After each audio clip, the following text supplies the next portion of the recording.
Jiho stepped off the transport shuttle and into the main hall of Nexus Prime. His eyes went wide. He had seen pictures of the station before, but nothing prepared him for the real thing. Aliens of every shape and size walked past him. Some had scales, others had fur. One creature floated by without any legs at all. The air smelled strange, like flowers mixed with metal and something he could not name. He clutched his toolbox tighter and checked his datapad. His first assignment was in the botanical gardens. A cooling system needed repair. Simple enough, he thought. He had fixed hundreds of cooling systems back on Earth. The walk to the gardens took 20 minutes. Jiho got lost twice. The station was huge, bigger than any city he had ever seen. When he finally found the right door, he pressed the entry button and stepped inside. The temperature hit him first. It was warm and humid, like a jungle. Plants of every color filled the massive room. Some glowed softly, others moved their leaves as he walked by. In the center of the garden, someone was working near a cluster of purple flowers. Jiho walked closer. The person was not human. She had silver-blue skin that seemed to glow from within. Patterns of light ran along her arms and neck, pulsing gently. She wore a simple work suit and her hair was white, pulled back in a practical style. She moved with incredible grace as she checked each flower carefully. "Excuse me," Jiho called out in common tongue, the language everyone used in the station. "I am here to fix the cooling system." The alien woman turned around. Her eyes were large and shifted from blue to green as she looked at him. "Oh, thank goodness," she said. Her voice was soft but clear. "The temperature has been rising for an hour. These plants are very sensitive. If it gets too hot, they will die." Jiho nodded and moved to the control panel on the wall. He opened his toolbox and started running diagnostics. The woman went back to her work, but he could feel her watching him from time to time. "How long have you worked here?" she asked after a few minutes. "This is my first day," Jiho admitted. He pulled out a damaged circuit board. "Just arrived this morning. Your first day?" She sounded worried. "Can you fix it?" Jiho smiled. "I have been fixing things since I was 6 years old. This is easy compared to some problems I have seen." He worked quickly, replacing the damaged parts and rerouting some connections. The woman continued tending to her plants, but she kept glancing his way. Jiho tried not to stare, but it was hard. The way the light patterns moved on her skin was beautiful. They seemed to match her breathing, pulsing in a steady rhythm. After 30 minutes, he closed the panel and activated the system. Cool air began flowing through the vents immediately. The temperature started dropping right away. "There," he said, wiping his hands on his work pants. "All fixed." The woman smiled, and her patterns flared brighter for just a moment. She walked over to check the temperature gauge. "Perfect," she said. "Thank you so much. You saved them." She turned to face him fully, and Jiho got his first good look at her. The light patterns on her neck formed delicate swirls. Her eyes were kind, and when she smiled, he noticed she had small dimples.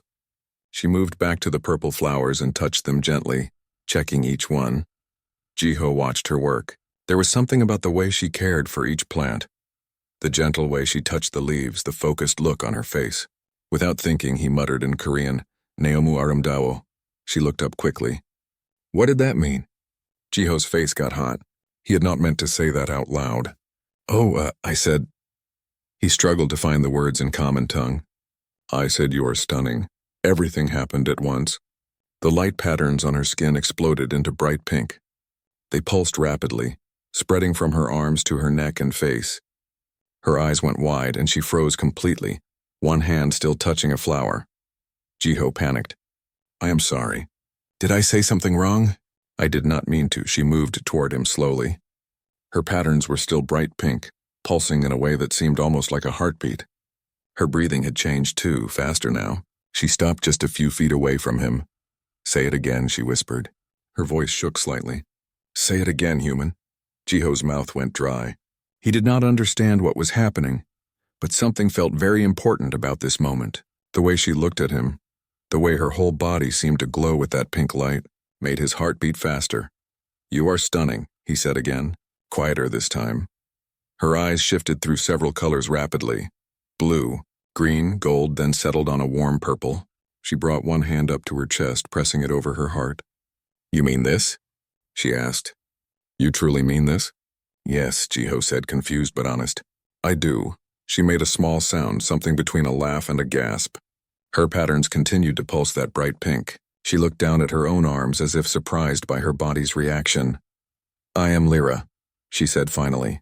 "I work here as a xenobotanist." "Jiho," he replied. "Engineer, obviously." He gestured to his toolbox. They stood there in awkward silence.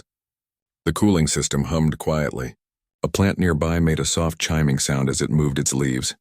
"I should go," Jiho said, picking up his toolbox. "I have other assignments today." "Yes," Lyra said, but she did not move. "Yes, of course." Jiho walked to the door. He could feel her eyes on him the whole way. When he reached the exit, he looked back. She was still standing in the same spot, her pattern still glowing pink, watching him. The door closed behind him, and Jiho leaned against the wall in the corridor. His hands were shaking slightly. What just happened? He had only given her a compliment. Why had she reacted like that? And why did he feel like something important had just changed? Inside the garden, Lyra touched her neck, feeling the warmth of her patterns. No one had ever spoken to her like that before. In her entire life, no one had called her stunning so directly, so honestly. Her patterns would not return to normal. They kept pulsing pink, betraying every emotion she felt. She looked at the door where the human had left. Jiho. She repeated his name softly. Something had changed. She did not know what it meant yet, but she knew she would see him again. She had to. Jiho returned to his shared quarters that evening, exhausted. His roommate Minho was already there, eating something that smelled terrible but probably tasted good to whatever alien species had made it. "How was your first day?" Minho asked without looking up from his meal. Jiho dropped his toolbox by the door and sat down heavily. "Weird," he said. "Really weird." That got Minho's attention. He put down his food and turned to face Jiho. "Weird how?" Jiho told him everything. The botanical garden, the alien woman, the compliment, and her strange reaction. As he talked, Minho's expression changed from curious to concerned to horrified. "You did what?" Minho said when Jiho finished. "I just said she was stunning." "What is the big deal?" Minho stood up and started pacing. "Jiho, please tell me you were joking." "What species was she?" "I do not know." "Silver blue skin, light patterns, white hair." "Velisari," Minho interrupted. "She was Velisari. Oh no. Oh no, no, no. What is wrong?" Minho sat down across from Jiho and looked him straight in the eyes. In Velisari culture, direct compliments about appearance are extremely intimate. You do not say things like that unless you are choosing someone as a potential life mate. It is like proposing marriage after just meeting someone. The blood drained from Jiho's face. "What? And the pink glow?" That was a bonding response. Her body was literally responding to what it thought was a mating declaration. Jiho put his head in his hands. "I did not know." "How was I supposed to know?" "You were not," Minho said more gently.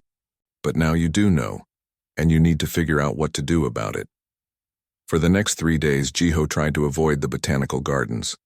He took assignments in different parts of the station. But Nexus Prime had a way of bringing people together. On the 4th day, he got an emergency call. Cooling system failure in the botanical gardens. Again, he considered ignoring it. He considered telling them to send someone else. But his training won out over his fear. Those plants needed help, and he was the closest engineer. When he arrived, Lyra was there. She looked different.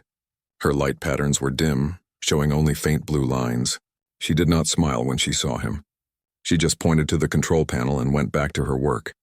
Jiho fixed the problem in silence. It was a simple issue, just a clogged filter. When he finished, he packed up his tools and started to leave. "Why do you avoid me?" Lyra asked quietly. Jiho stopped. He turned around slowly. "I am not—" "You are," she said. Her patterns flickered weakly. "For 3 days you have not come here. When you see me in the corridors, you turn away. Did I do something wrong?" "No," Jiho said quickly. "You did nothing wrong. Then why?" Her voice broke slightly. "Was it a lie? When you called me stunning?" "It was not a lie. Then I do not understand humans." She turned away from him. "In my culture, when someone speaks from the heart, we listen. When someone offers truth, we honor it. But you run away." Jiho wanted to explain, but before he could speak, the door opened.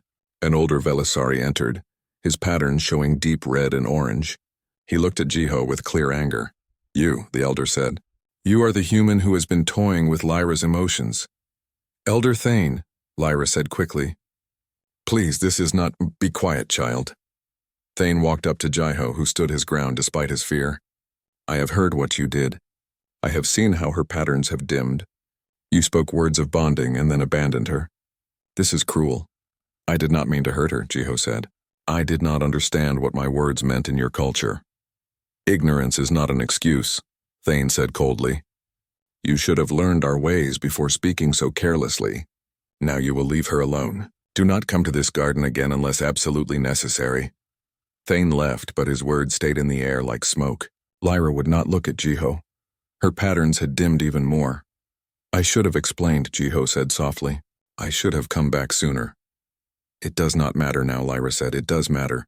I meant what I said. I just did not know what it meant to you. She finally looked at him. And if you had known, would you have stayed silent? Jiho thought about that. Would he have? Looking at her now, seeing the sadness in her dimmed patterns, he knew the answer. No, he said honestly. I still would have said it. For a moment, her patterns flickered brighter. But then she turned away again. I have work to do. Please go. Jiho left, but this time he went straight to find Hana, the human diplomat who helped with cultural issues. He found her in her office, reviewing documents on her datapad. I need help, he said from the doorway. Hana looked up and smiled. Come in, what kind of help? He told her everything. Hana listened carefully, not interrupting once. When he finished, she was quiet for a long moment. This is complicated, she said finally, but it is not impossible to fix. You need to understand something, Jiho. Belisari feel deeply. Their patterns do not lie. When Lyra's patterns turned pink, that was real. When they dimmed because you left, that was also real. What should I do? Learn, Hana said simply. Learn their customs. Show her that you care enough to understand her culture, and be honest about your own feelings. Do you like her? Jiho had been avoiding that question in his own mind. But now sitting in Hana's office, he could not avoid it anymore. Yes, he said. I do. Then prove it. Not with words this time, with actions. That night, Jiho started studying everything he could find about Belisari culture. He learned about their bonding rituals, their light language, their values and beliefs. The more he read, the more he understood what his simple compliment had meant to Lyra. Meanwhile, in another part of the station, Lyra sat in her quarters. Her sister Kira had come to visit, concerned about the dim patterns. He is just a human, Kira said gently. Maybe he did not understand. That is what makes it hurt more, Lyra said. If he had understood and still said it, at least I would know his heart. But he spoke without knowing, without meaning what I heard. How can I trust words that were said in ignorance? Maybe you should ask him what he meant, Kira suggested. Instead of assuming, Elder Thane told him to stay away. Since when do you listen to everything Elder Thane says? Kira smiled. You are the one who argued for 3 hours about changing the garden's layout against his wishes. Lyra almost smiled at the memory. That was different, was it? You fought for what you believed was right then. Why not fight for this? 2 days later, an alert went out across the station. Containment field failure in the xenobiology lab. Multiple species at risk. All available personnel needed immediately. Jiho grabbed his tools and ran. When he arrived at the lab, chaos surrounded him. Scientists rushed to save specimens. The containment field was failing, and dangerous organisms could escape if they did not act fast. And there, in the middle of it all, was Lyra. She was helping to relocate sensitive plants that had been in the lab for study. She saw him and her patterns flickered, but she did not turn away. I can help, Jiho said. Elder Thane said, I do not care what Elder Thane said. People need help. You need help. For a moment, they just looked at each other. Then Lyra nodded. The containment field generator is in the back. Can you fix it? I can try. They worked together for the next hour. Jiho crawled into tight spaces to reach failing components, while Lyra coordinated with other scientists to keep everything organized. They moved in sync without planning it, anticipating each other's needs. When the containment field finally stabilized, everyone in the lab cheered. Jiho climbed out from under the generator, covered in grease and exhausted. Lyra was waiting for him. Thank you, she said. You are welcome. They stood there in the now quiet lab, surrounded by the evidence of their work. Finally, Jiho spoke. I have been studying your culture, he said. I understand now what my words meant to you. I understand why you were hurt when I left. Her patterns brightened slightly. You have been studying? Every night. I want to understand. I want to not make that mistake again. Why? Lyra asked softly. Why does it matter so much? Jiho took a breath. Because I meant it. I did not understand the depth of what I was saying, but I meant the words themselves. You are stunning, and I would like the chance to know you better if you will let me. Lyra's patterns pulsed, shifting from dim blue to a soft, tentative pink. I would like that too, she whispered. The next few weeks changed everything for Jiho. He and Lyra began spending time together outside of work. At first it was awkward. They met in the station's public spaces, always careful about cultural boundaries. Jiho brought his data pad with notes about Velisari customs. Lyra brought questions about human behavior. So humans shake hands when they meet? Lyra asked one day in the observation deck. They sat near a large window that showed the stars outside. Yes, Jiho said. It is a greeting. A way to show respect. But you do not glow when you are happy? Jiho laughed. No, we do not glow. We smile, though. And sometimes we blush like you turning pink, but it is just on our faces. That must make emotions hard to read, Lyra said thoughtfully. Her patterns were showing soft green, which Jiho had learned meant she was curious and content. Sometimes, he admitted, but we manage. A human woman approached them. She was older, with kind eyes and a professional manner. Excuse me, she said. I am Subin. I am a xenoanthropologist here on the station. I have been watching you two. Jiho tensed. Watching us? Do not worry, Subin smiled. I study cultural exchange between species. What you two are doing, learning from each other, building understanding, it is wonderful. I wanted to offer my help if you want it. Lyra's patterns brightened. What kind of help? I can teach you both about each other's courtship rituals, social customs, things that might not be in the standard cultural databases. If you are interested, Jiho and Lyra looked at each other. Yes, they said at the same time, then laughed. Subin became their guide. She taught Jiho about Velisari bonding dances, where couples would synchronize their light patterns to show harmony. She explained to Lyra about human dating, about movies and dinners and the gradual way humans built intimacy. One evening, Subin showed them videos of both cultures' courtship traditions. Lyra watched in fascination as human couples held hands and kissed.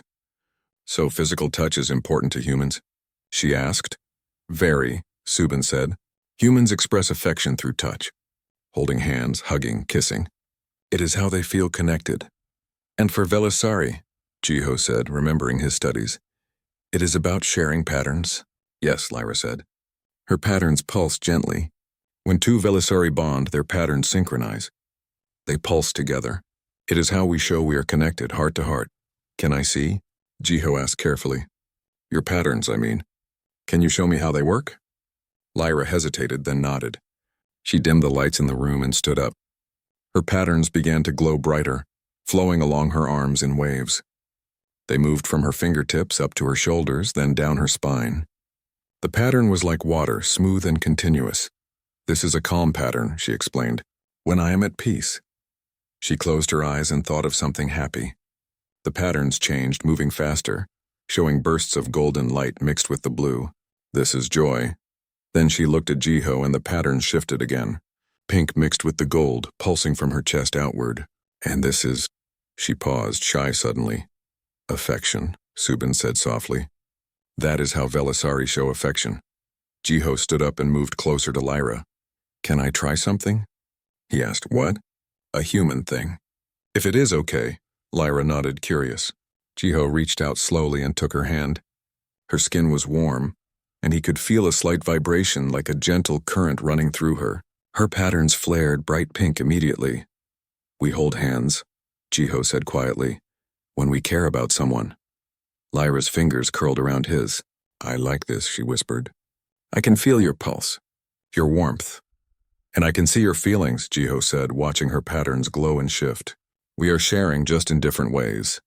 From that day on, they created their own traditions. They mixed human and Velisari customs together. Sometimes they held hands while Lyra made her patterns dance. Sometimes they sat close together while Jiho told her stories about Earth. They found a rhythm that worked for both of them. Lyra's sister Kira started joining them sometimes. She was younger and full of energy, fascinated by everything human. Tell me about Earth food, she demanded one day. I have heard humans eat so many different things. Jiho laughed and told her about kimchi, about how it was fermented and spicy. He described pizza and pasta and chocolate. Kira's patterns went wild with excitement. Can you make some, please? So Jiho arranged for ingredients from Earth and cooked Korean food for Lyra and Kira. They tried everything carefully. Some things they loved. Some things were too spicy. But they appreciated the effort and the sharing. In return, Lyra showed Jiho Velisari art and music. Velisari music was unlike anything he had heard before. It involved light shows synchronized with sound, creating experiences that touched multiple senses at once. Jiho sat in amazement as Lyra played a traditional piece on a light instrument, her patterns matching the melody. But not everyone was happy about their growing closeness. Elder Thane watched from a distance, disapproving. Other Velisari questioned whether it was appropriate for one of their own to bond with a human. Some humans on the station also muttered about it, though most were supportive. One day, Commander Vale, the station's security chief, called Jiho into his office. Vale was a stern man with gray hair and hard eyes. I hear you have gotten close to one of the Velisari workers, Vale said without greeting. Yes, sir, Jiho replied carefully. I want you to be careful. Cross-species relationships can cause problems. Political problems. Social problems. With respect, sir, we are just learning about each other's cultures. It starts with learning, Vale said, but it can lead to complications. Just keep it in mind. Jiho left the office frustrated but determined. Why did people care so much about who he spent time with? Lyra made him happy. He made her happy. Wasn't that what mattered? That night something strange happened. Jiho was in his quarters when his comm unit beeped with an emergency alert. Multiple systems across the station were experiencing unusual malfunctions. Nothing critical yet, but enough to be concerning. He reported to the engineering bay and was assigned to investigate some strange power fluctuations in the lower decks. As he worked, he noticed something odd. The malfunctions followed a pattern. They were not random. Someone or something was causing them deliberately. He reported his findings to his supervisor, who looked concerned, but told him to continue monitoring the situation. On his way back to his quarters, Jiho ran into Lyra in one of the corridors. She looked worried. Have you heard about the system problems? She asked. I am working on them. Why?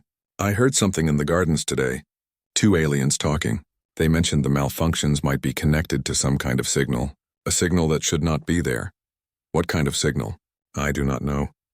But they seemed worried about it. They said someone might be sabotaging the station. Jiho's mind raced. Sabotage? Why would someone sabotage Nexus Prime? The station was neutral territory, a place for peaceful exchange between species. We should report this, he said. To who? We do not even know if it is true. They might have been talking about something else. Then we should find out, Jiho said. If someone is putting the station in danger, we need to know. Lyra's patterns showed worry, flickering between blue and orange. This could be dangerous, I know. But we cannot ignore it, she took his hand. Then we investigate together. If this is real, you will need someone who knows the station's biological systems. And I will need someone who understands the technical side. Jiho squeezed her hand. Together, then. They started investigating that night. Jiho used his engineering access to track the pattern of malfunctions. Lyra used her connections in the botanical and biological departments to listen for more rumors. Over the next few days, they pieced together a disturbing picture. The malfunctions were not random. They were tests. Someone was testing the station's systems, looking for weaknesses, and there was indeed a strange signal, too faint for most sensors to detect. But there, if you knew where to look. We need to find the source of that signal, Jiho said one night as they reviewed their findings. I think I know where it might be, Lyra said slowly. There is an old section of the station abandoned years ago. It is in the lower levels past the main engineering bays. No one goes there anymore. Can we get there? It will not be easy. The area is sealed off, but I know someone who might help us. That someone was Tai Yong, a security officer who had been friendly to them both. When they explained what they had found, his expression grew serious. You are right to be concerned, he said.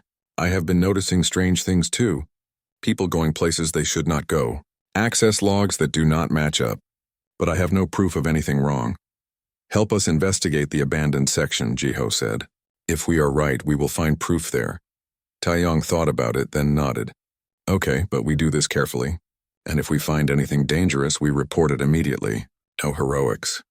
They agreed and made plans to explore the abandoned section the next day. As Jiho and Lyra left Taeyong's office, they held hands in the corridor, not caring who saw.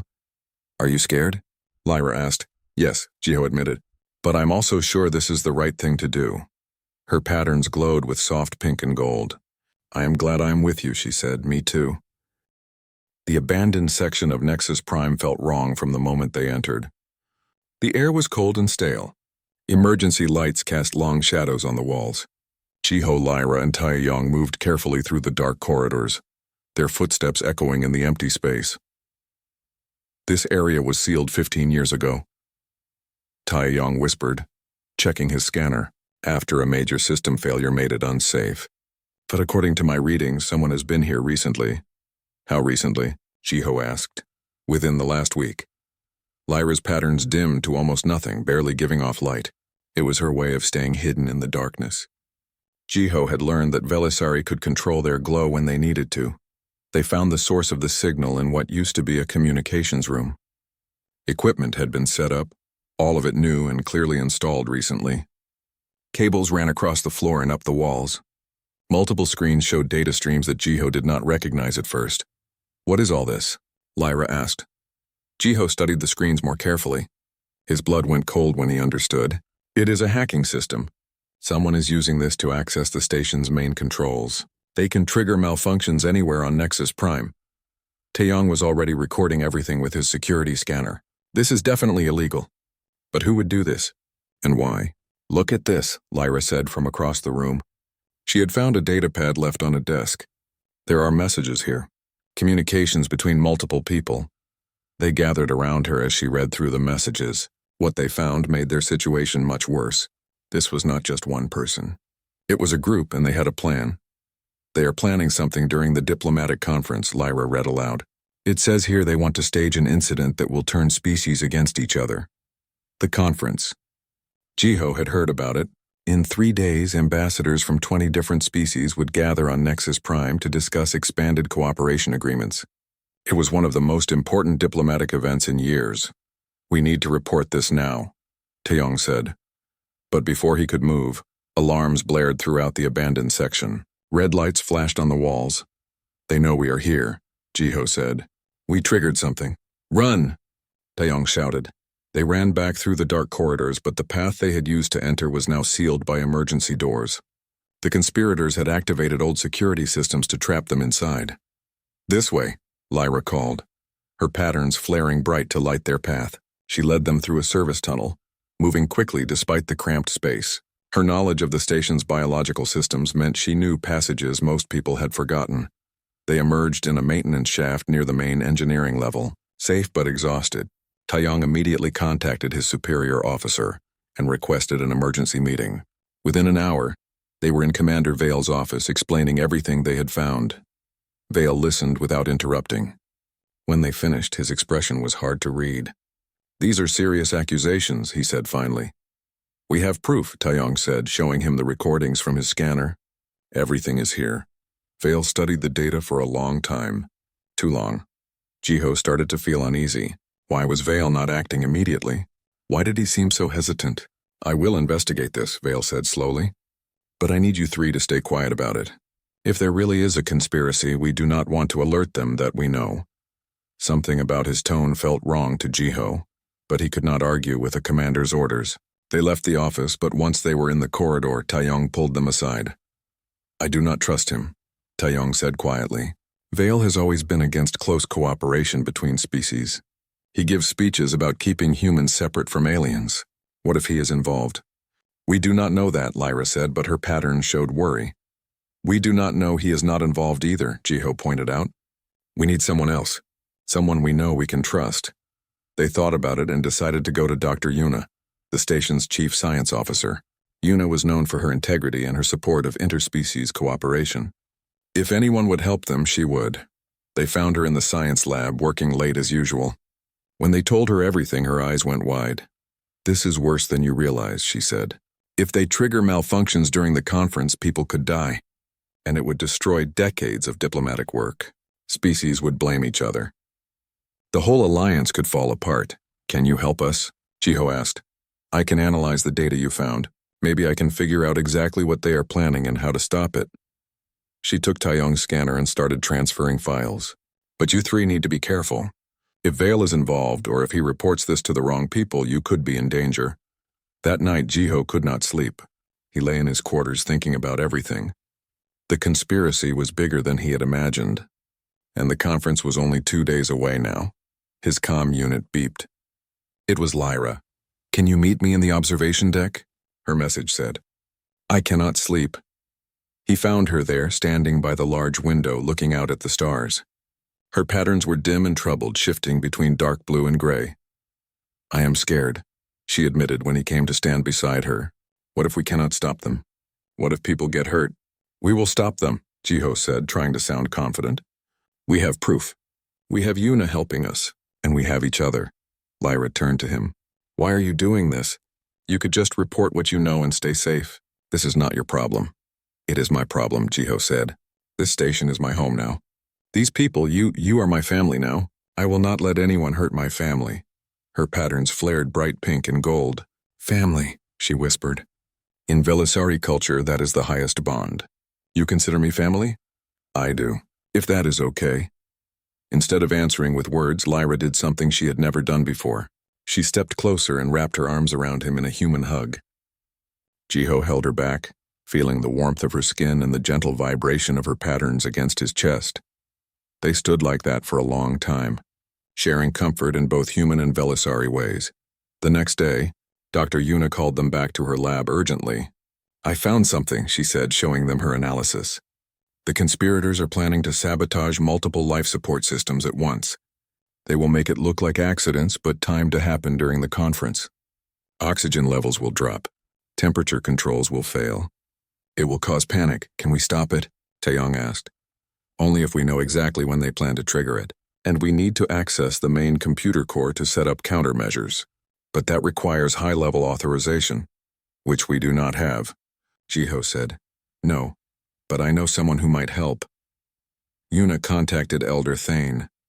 Jiho was surprised when the elder actually agreed to meet with them. Thane listened to their evidence with a stern expression. When they finished, he was quiet for a long moment. I have not trusted humans, he said, finally looking at Jiho. I thought your people moved too quickly, cared too little for tradition and proper custom, but you risked yourself to uncover this plot. You protected not just humans, but all of us. He turned to Lyra. And you, child, I see now that your heart chose wisely. Lyra's patterns brightened with surprise and joy. I will help you, Thane continued.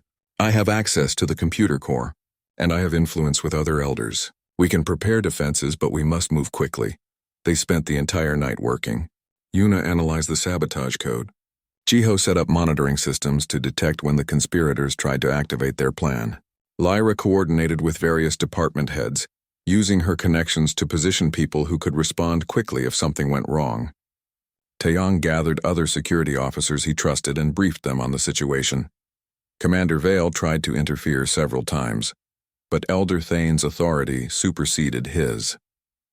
The Elder made it clear that this was now a matter of station-wide security, and that he was taking charge of the response. The morning of the conference arrived. Ambassadors filled the diplomatic hall discussing treaties and agreements. Jiho and his team monitored everything from a nearby command center. They will make their move soon, Yuna said, watching data streams on multiple screens. Probably during the main session when all the ambassadors are together. They waited, tense and ready. Then at exactly noon station time, alarms started going off. Multiple systems began failing at once. Oxygen processors in 3 different sections. Temperature controls in the diplomatic hall. Emergency doors sealing randomly throughout the station. Now, Jiho shouted. They executed their countermeasures. Jiho had programmed backup systems to activate automatically. Yuna isolated the sabotage code and shut it down section by section. Lyra guided emergency teams to each problem area. Taeyong and his officers moved to arrest the conspirators, whose identities Yuna had finally uncovered from the communication logs. But one system was failing too fast for them to stop remotely. The main reactor core was overheating. If it reached critical temperature, it would explode. taking half the station with it. I have to go there manually, Jiho said, grabbing his tools. I can reroute the cooling system directly. It is too dangerous, Yuna protested. Radiation levels are already spiking. There is no choice. If I do not go, everyone dies. Then I am going with you, Lyra said firmly. No, yes. Her patterns flared with determination. Vilasari can tolerate higher radiation levels than... Jiho and Lyra ran through the corridors toward the reactor core. Alarms screamed around them. Emergency lights flashed red. People rushed past them, evacuating to safe zones. When they reached the reactor room, the heat hit them like a wall. Warning signs flashed everywhere. Radiation levels were climbing fast. The cooling system had completely failed, and the reactor was minutes away from meltdown. Stay behind me, Lyra said. Her patterns changed, becoming brighter and denser. They formed a kind of shell around her body. Vilasari patterns are not just for show. They are energy fields. They can absorb and redirect radiation for a short time. She positioned herself between Jiho and the worst of the radiation while he worked. His hands moved quickly across the control panels, rerouting power and trying to restart the cooling pumps. Sweat dripped down his face from the heat. The radiation counter on his suit climbed higher and higher. The manual override, Jiho shouted over the noise. It is on the other side of the core. I have to reach it. Then we move together, Lyra said. She stayed close to him, her patterns glowing so bright they were almost white. He could feel the heat radiating from her body as she absorbed the dangerous energy. They made their way around the core, step by careful step.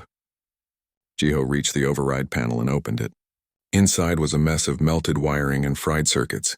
The sabotage had been thorough. I can fix this, he said, pulling out tools from his belt. But I need 10 minutes. You have it, Lyra said, though her voice was strained. Her patterns flickered now, struggling to maintain their protective shell. Hurry. Jiho worked faster than he ever had before. His fingers flew across the wiring, replacing damaged sections, rerouting connections. Behind him, he could hear Lyra breathing hard. He wanted to look back but could not afford to lose focus. 7 minutes, she said. Her voice was weaker now. Almost done, Jiho said, connecting the final wires. Just need to there. He activated the override. For a horrible moment, nothing happened. Then, with a groan of machinery, the cooling system kicked back online. Cold water flooded through the reactor's heat exchangers. The temperature readings started to drop. We did it, Jiho said, turning to Lyra. She collapsed. Her patterns had gone completely dark. Jiho caught her before she hit the floor and pulled her away from the reactor. He called for medical help on his comm unit as he carried her toward the exit. Stay with me, he begged. Lyra, please stay with me. Her eyes opened slightly. They were dull, none of the usual color shifting he loved so much.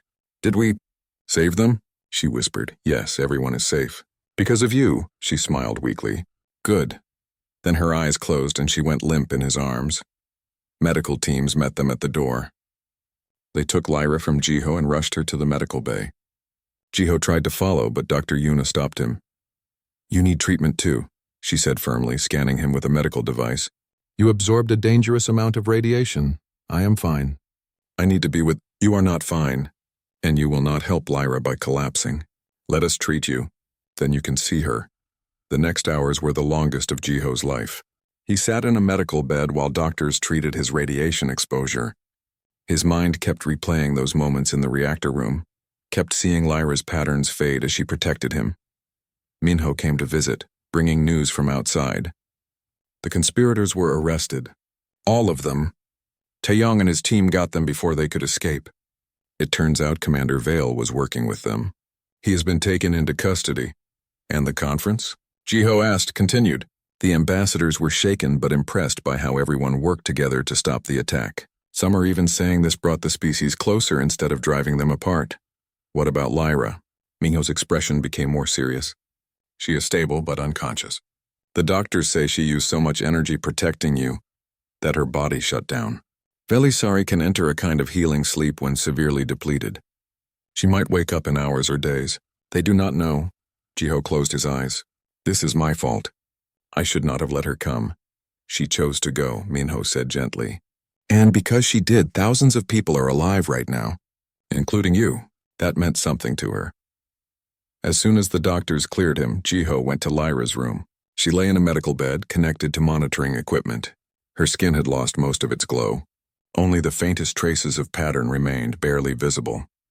He pulled a chair close to her bed and took her hand. "I am here," he said softly. "I am not going anywhere." He stayed there for 2 days. Kira visited, crying as she sat with her sister. Elder Thane came and stood silently for a long time before leaving. Hana and Subin brought food that Jiho barely ate. Taeyong stopped by to update him on the investigation. On the 3rd day, just after dawn station time, Lyra's patterns flickered. Jiho, who had been dozing in his chair, sat up immediately. Her eyes opened slowly. "Jiho," she whispered. "I am here." He squeezed her hand gently.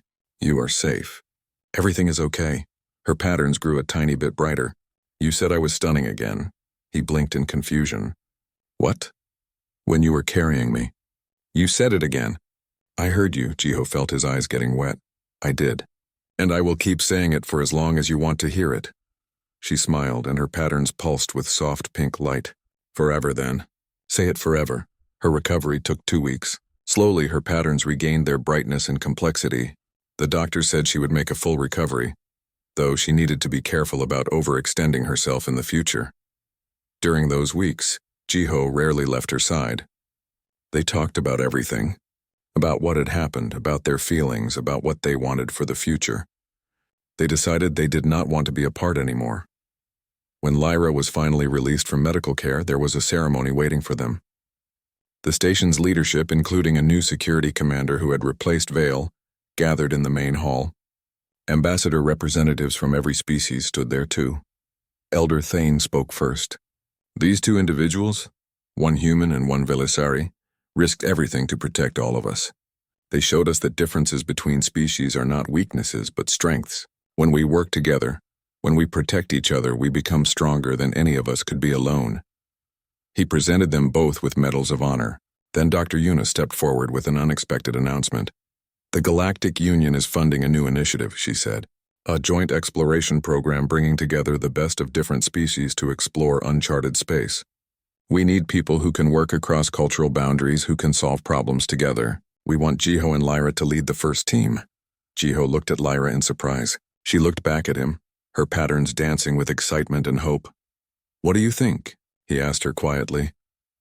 "I think," she said, her eyes shifting through a dozen colors, "that I want to see the universe with you."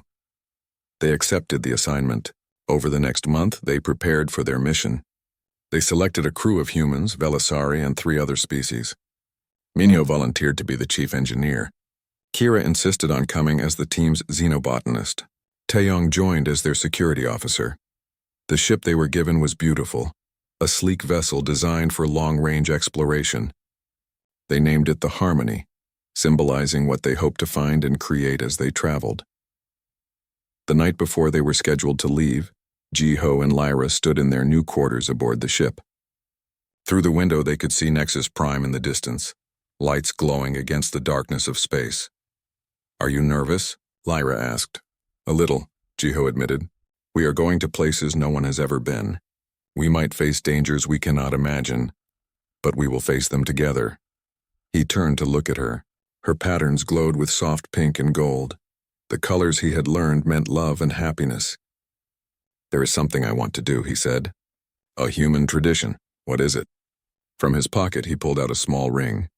He had made it himself in the engineering shop, carefully crafting it from a piece of metal from their first meeting, from that cooling system he had repaired in the botanical garden.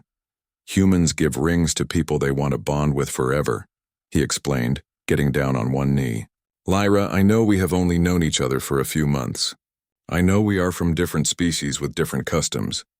But I also know that I love you. I want to explore the universe with you. I want to learn everything about you and let you learn everything about me. Will you accept this ring?" Tears ran down Lyra's face as her patterns exploded into brilliant light, cycling through every color he had ever seen, and some he had not. "Yes," she said. "Yes, in every language, in every way, yes." He stood and slipped the ring onto her finger. Then she placed her hands on either side of his face and pressed her forehead to his, a Velisari gesture of deep intimacy. Her patterns pulsed in rhythm with his heartbeat, synchronizing with him. "Say it one more time," she whispered. "You are stunning." he said in both common tongue and the Velasari language he had been learning. Ne Savella. Her patterns blazed brighter than he had ever seen, lighting up the entire room. And in that moment, Jiho understood what he had felt from the very first day. This was right. This was where he was meant to be.